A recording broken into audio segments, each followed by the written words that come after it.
Друзья, всем привет! У нас ноябрь в саду и настоящая южная теплая осень.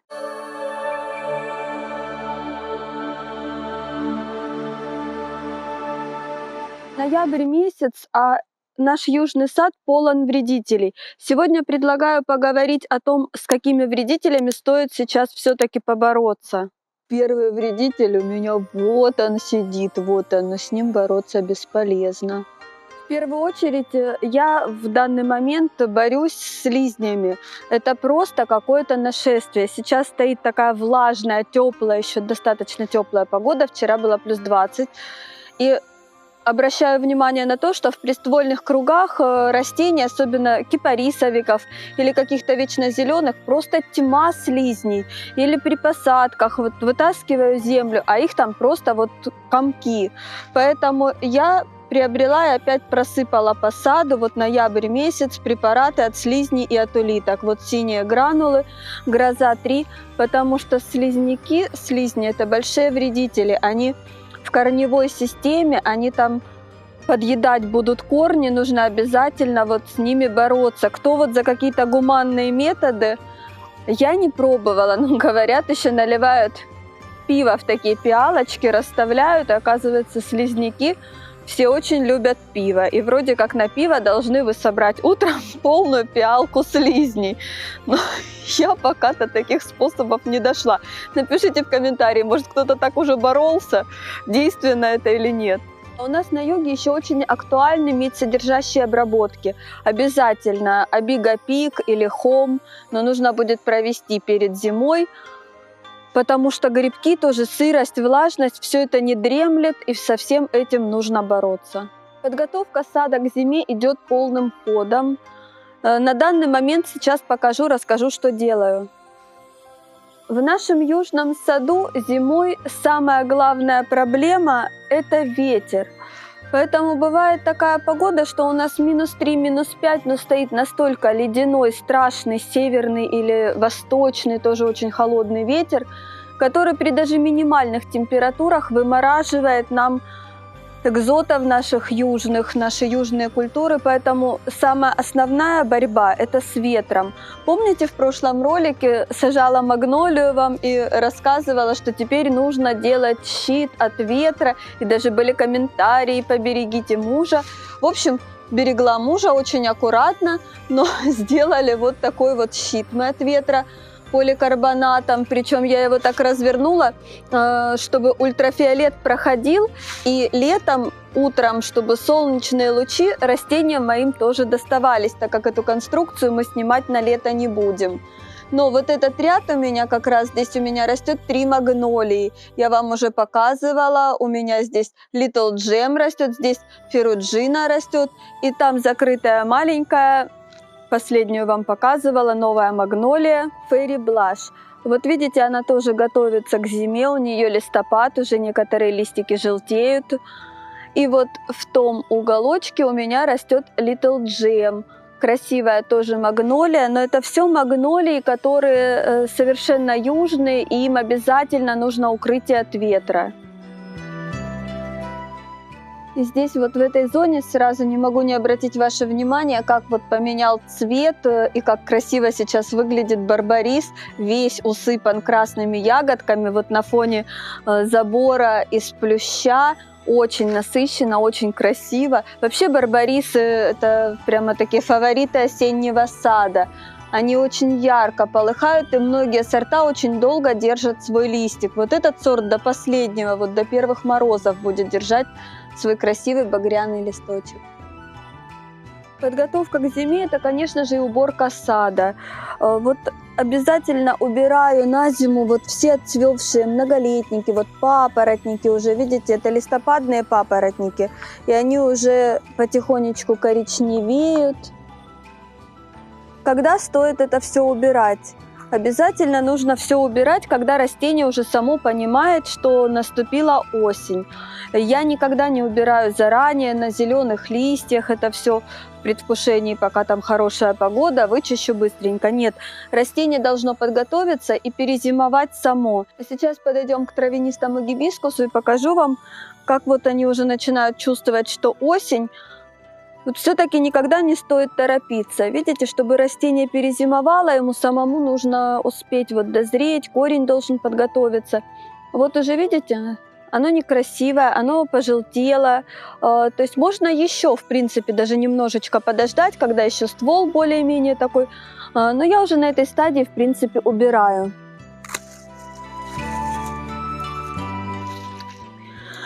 Вот теперь вот в нашей климатической зоне болотные гибискусы, вот эти травянистые, они зимуют без всякого укрытия. Я даже не мульчирую и не нагребаю, не окучиваю, вот просто обрезаю, и все, весной оттуда всходят новые уже побеги. Друзья, сегодня вот за ночь практически полностью обсыпался весь инжир. И вот опять вот вопрос: листья. Можно так сказать, убирать нельзя оставить. Куда ставить запятую? Я листья убираю. Убираю максимально, как могу. Не так, конечно, досконально, не ползаю, не выбираю, но в максимуме я убираю, потому что листья поеденные, то есть в них могут перезимовывать вредители, могут развиваться грибковые какие-то заболевания. Поэтому я стараюсь их вычистить и вообще убрать с участка. Можно это все оформить в компост, можно компост проливать потом фитоспорином, то есть вы будете как-то контролировать эту ситуацию. Поэтому из-под растений листья я убираю. Ну и обязательно хочу вам показать на Мидзе в русском саду, как преобразился и какие растения очень красиво сейчас себя проявляют. Вот, кстати, помните, вам рассказывала, что растет у меня такая очень осеннего цвета хризантемка, высокая, правда, вот красиво так расцвела. А вот посмотрите, бересклет крылатый, очень был яркий, очень, к сожалению, быстро осыпался, но оставил вот такие прекрасные, ярко-ярко красного цвета ягодки. И это тоже очень красиво смотрится. Посмотрите на скумпию, это скумпия кожевенная Golden Spirit, как она поменяла свой цвет. Вот она себя даже ярче проявляет осенью, чем Royal Purple.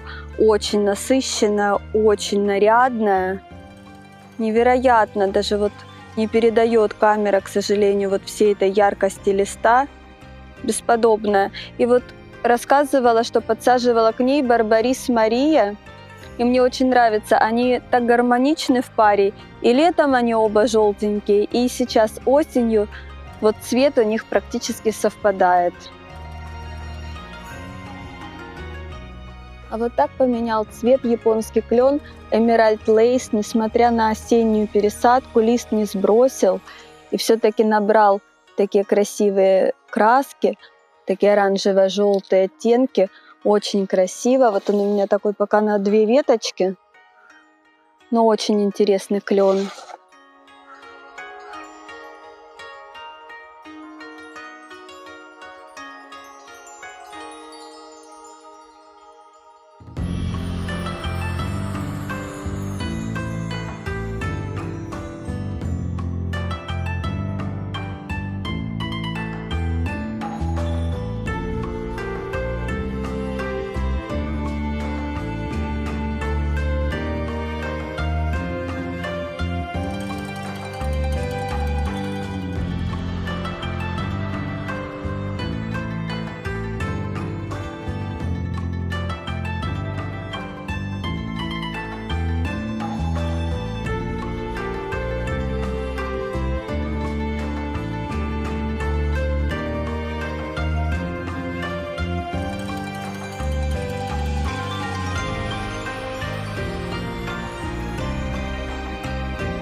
И помните японский клен, который я посадила весной, который у меня пока, к сожалению, миксы без сорта, но вот сейчас покажу вам, как он меняет свой цвет.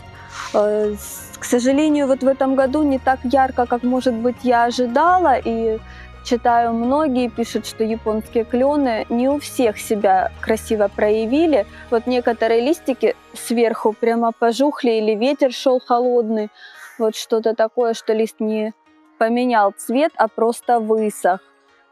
Но вот те, которые были внизу и более-менее защищены, посмотрите, какие красивые. Клен проявляет себя и красным цветом, и желтым. Невероятное зрелище.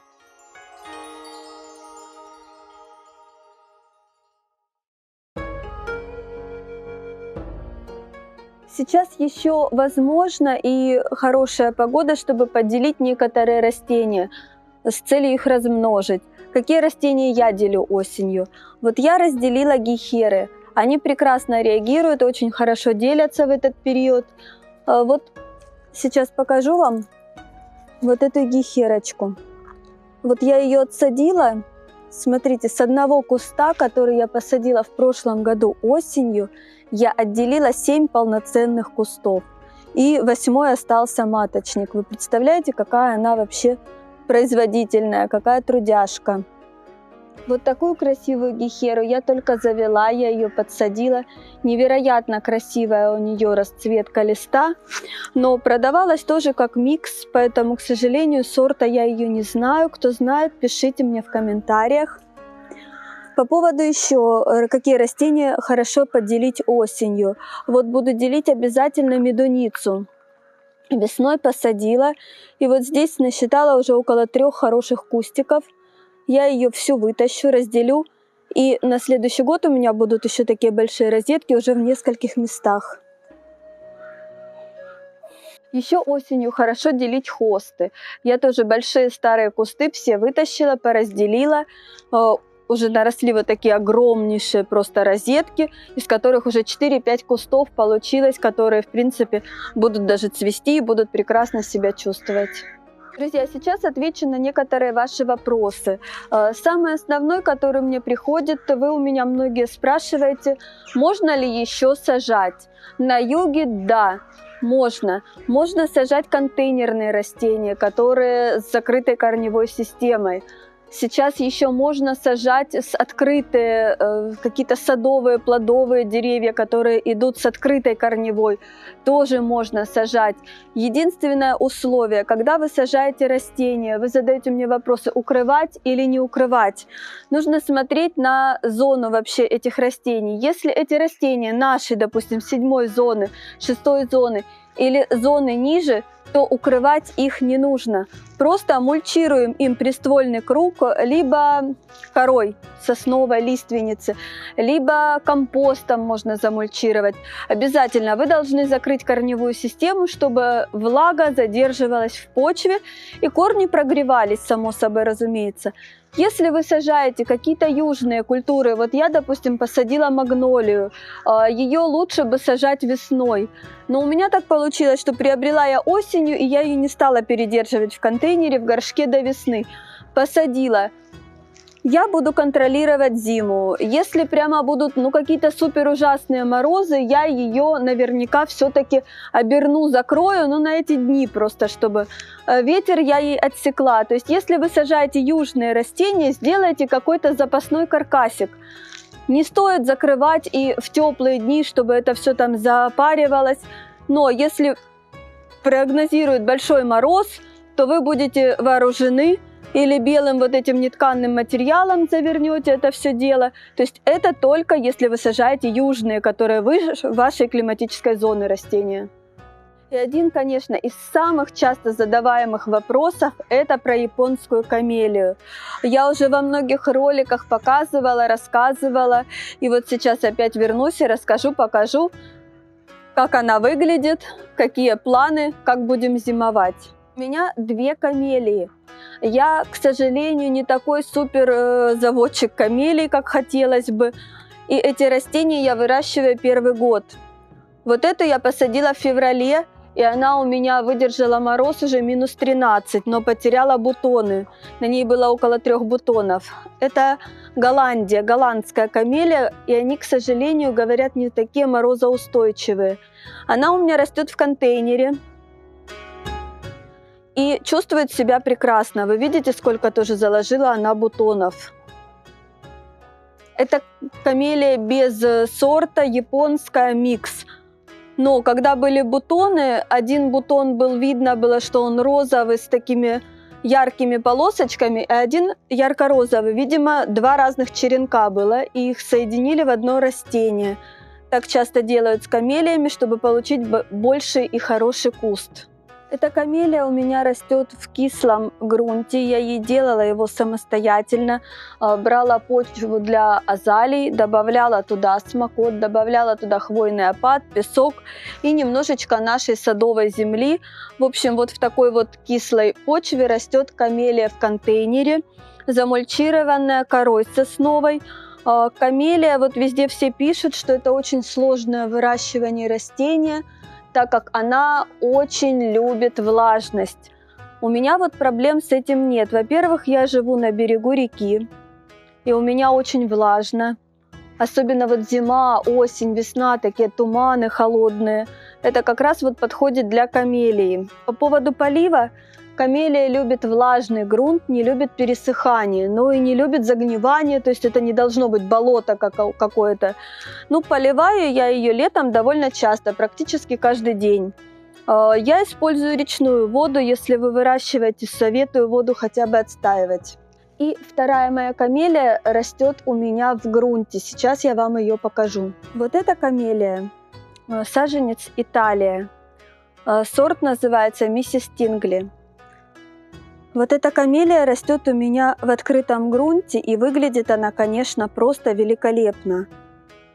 По освещению я вам уже рассказывала, хотя читала, что камелии не любят утреннее солнце. Не знаю, у меня она как раз получает утреннее солнце где-то до 10, наверное, может быть до 10:30, вот так она освещена хорошо. А потом она в тени. Когда солнце поворачивается, то есть она свет получает, но прямого вообще нет, только утром.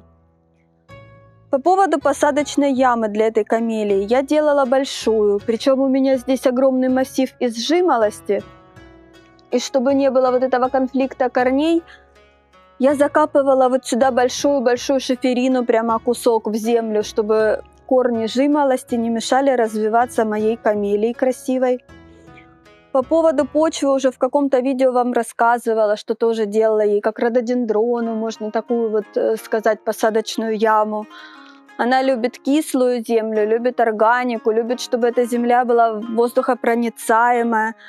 То есть хвойный опад, кислый торф, опять землю для азалий я добавляла. Мне нравится уже готовый вот такой вариант. Все это перемешивала опять со своей садовой землей и в нее посадила. Так как она растет в грунте, то есть она прямо неограниченно берет оттуда все хорошие полезные вещества, удобрения она получала обязательно. Удобрения подходят вересковые все. Я брала для гортензий, для рододендронов вот такие вересковые удобрения. Удобряла я ее до середины лета. Потом она уже не получала такой кормежки, мне уже было не нужно, чтобы она активно росла. И она очень хорошо заложила цветочные почки. Вот видите, вот это листовые, а вот они, ну, бутоны, их уже видно, конечно, невооруженным глазом. Очень красивый сорт, розовый такой полный цветочек будет, такой классический. По поводу ее зимовки сейчас самый вот главный вопрос, который у меня стоит. К чему я пока пришла? Вот смотрите, видите снизу кору? Она у меня и была замульчирована, но я высыпала сюда еще один мешок коры. То есть я ей хорошо закрыла сейчас корневую систему. Сзади у меня сейчас стоят такие панели. Утеплитель.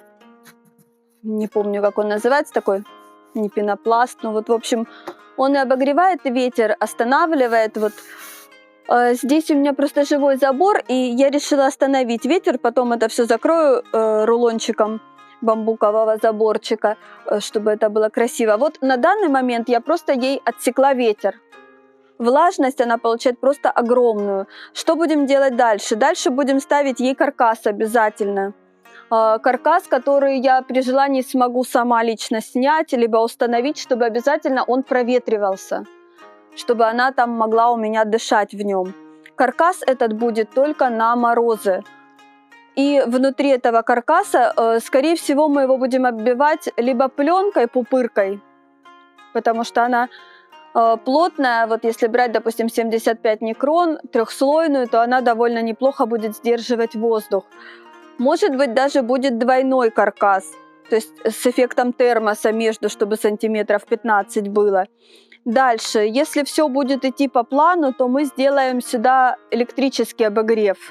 Если мы будем это делать, я покажу отдельный ролик.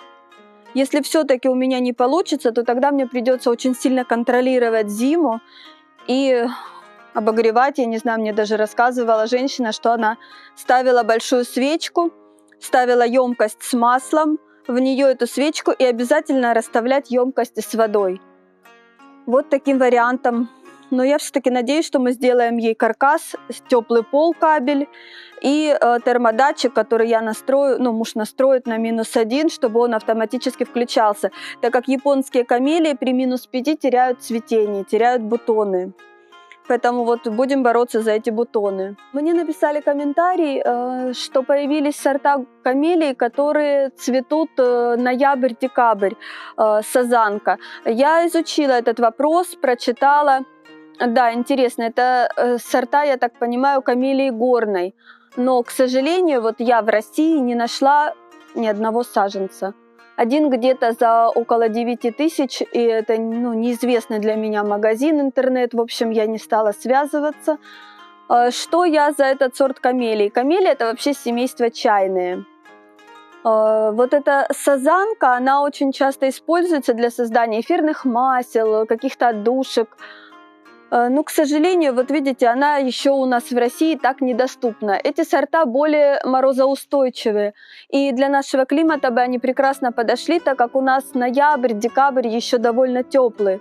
То есть сама камелия выдерживает до -24 где-то температуру, но теряет цветение. А если бы оно было, конечно, вот в период ноябрь-декабрь, то цветение было бы 100% сохранено, и не надо было бы так переживать вот за ее зимовку.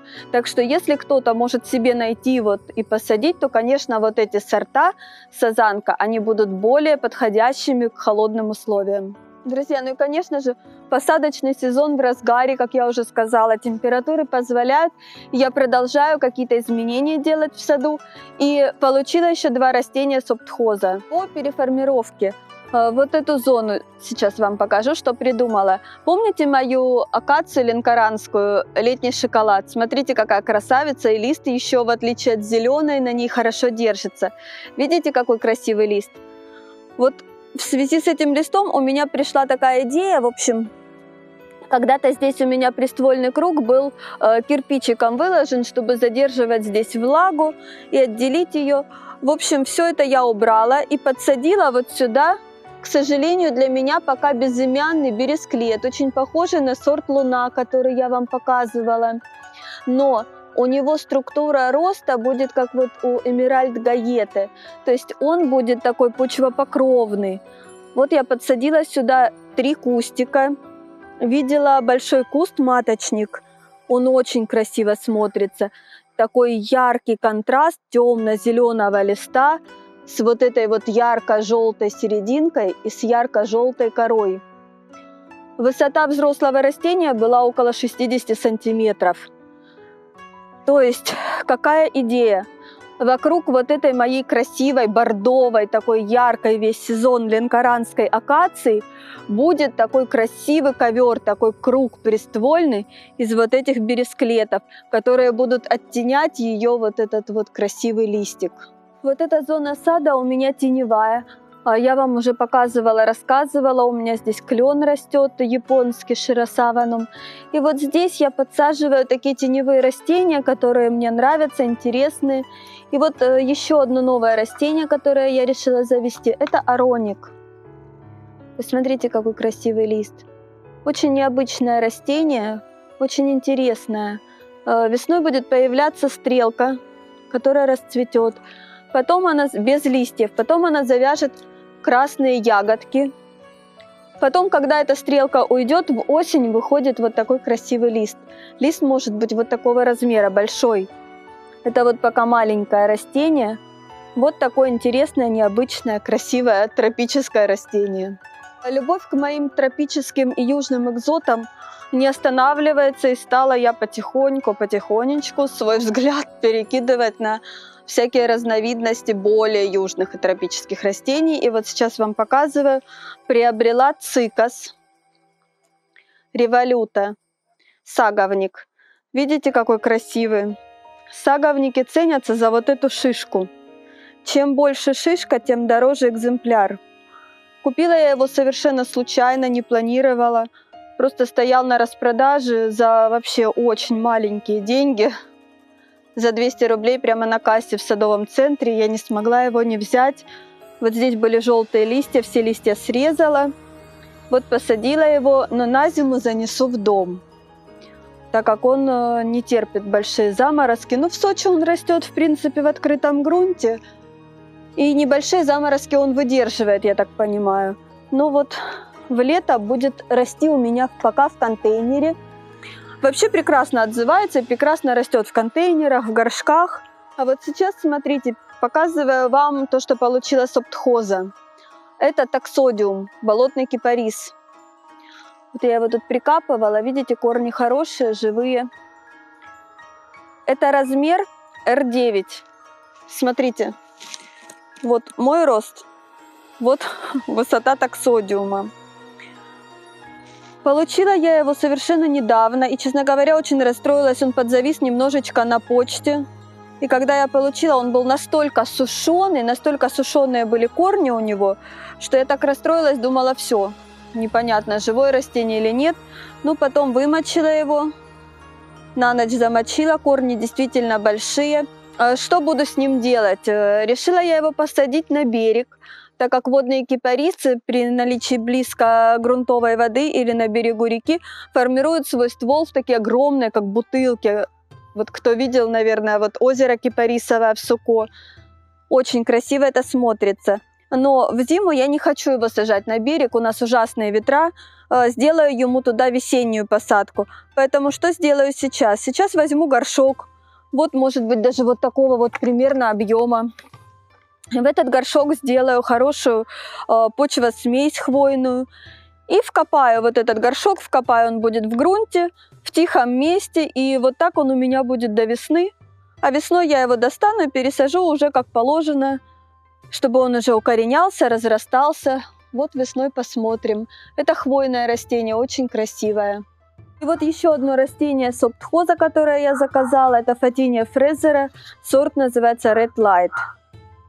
Красивая фатиния, славится необыкновенно более даже ярко-красным листом, нежели фатиния Red Robin.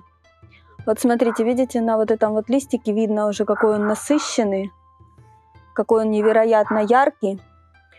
Ну, конечно, вот видите, в таком она состоянии пришла с оптхоза, листик в пятнышко. Но кустик большой, это тоже размер R9. Цена у нее тоже была что-то около 400 рублей. Вот посадила ее тут в такое яркое светлое место, защищенное от ветра. Должна вырасти около 2 метров таким хорошим кустом. Красиво цветет вечно зеленое растение. Друзья, вот моя павловния, ее, вернее, ствол такой, ну, довольно неплохой ствол за сезон у нее вырос. Вот здесь в песчаной почве. Я ее готовила к зиме, срезала с нее полностью все листья, оставляла 3 сверху. Они уже обсыпались, вот остались тут 2 таких хохолки.